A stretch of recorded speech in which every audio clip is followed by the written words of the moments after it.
Let's answer question 1.2. Read the question and try to find out the answer yourself first. Let's first make sense of what is happening before we get to the questions. The first step in making sense of a question involving a slope is to draw a free body diagram. Draw a free body diagram of the 300 kilogram object. Do this yourself first. Pause the movie until you've done it. Is this what you got? Weight always acts straight downward. Can you see how to calculate its magnitude? Normal force always acts at right angles to the slope and out of the slope. Make sure that the angle between the slope and the normal force is 90 degrees. Do you know how to find normal force's magnitude? We are told that the object moves upward. So we know that friction acts down the slope since friction always acts in the opposite direction to motion. We label friction Fk, meaning kinetic friction, since we're told that the object is moving. Do you know how to find friction's magnitude? Finally, we're told that the motor exerts a force up the slope. We can call this force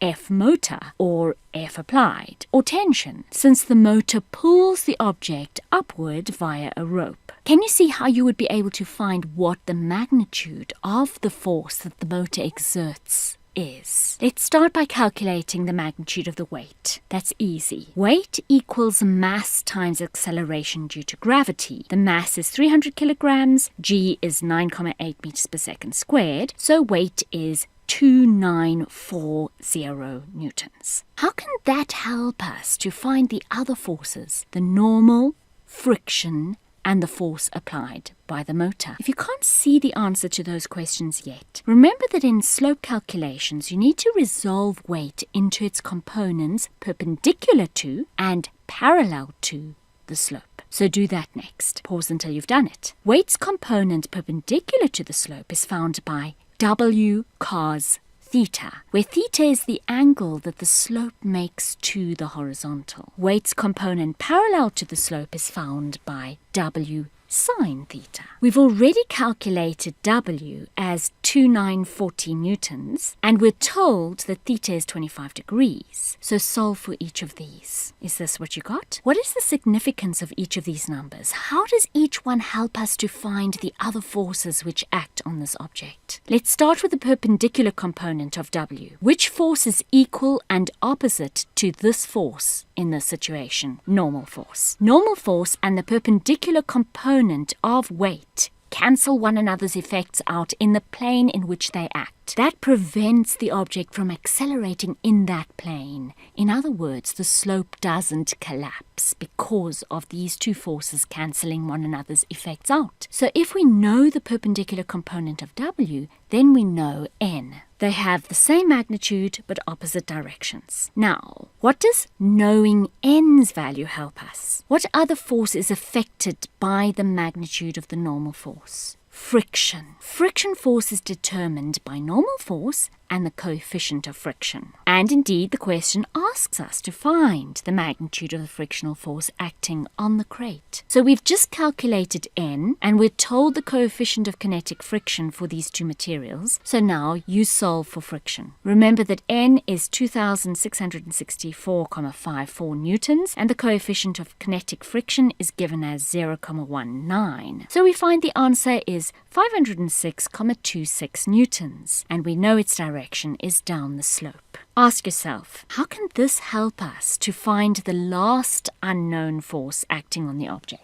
And how would that help us to answer the last question? We have to calculate the average power delivered by the motor. We know that the average power delivered by the motor while pulling the crate equals the force that the motor exerts, multiplied by the average velocity at which the crate moves. We're given the velocity at which the crate moves, but how do we know what to substitute into the force part of this equation? We need this last unknown force, but how do we find it? The first step is to simplify our free body diagram to only show the forces acting in the plane of the slope, because that's the plane in which motion occurs. Normal force has no component in the plane of the slope, since it acts perpendicular to the slope. So let's remove it from our diagram. Weight acts partially into the slope and partially parallel to the slope.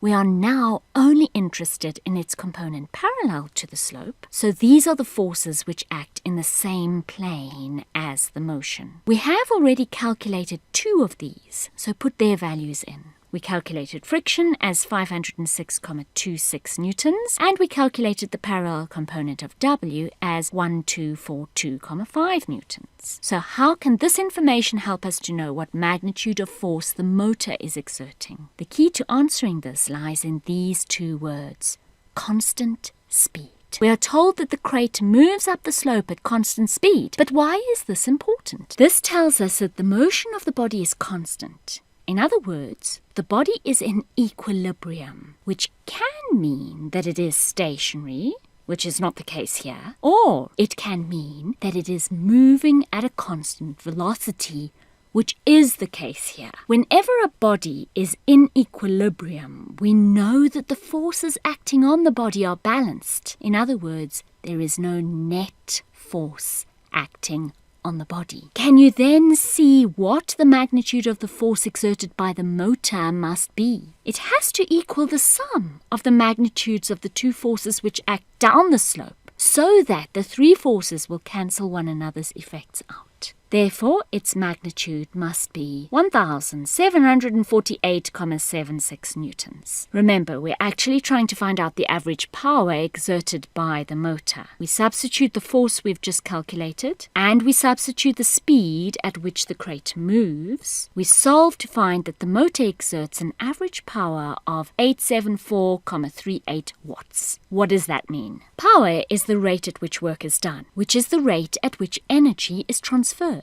In this case, the motor is doing work on the crate and so transferring energy from the motor to the crate. At the same time, energy is being transformed from the kinetic energy of the motor's moving parts to gravitational potential energy as the crate is lifted higher. In other words, the motor does an average of 874,38 joules of work every second on the crate, and therefore it gives the crate 874,38 joules of energy every second.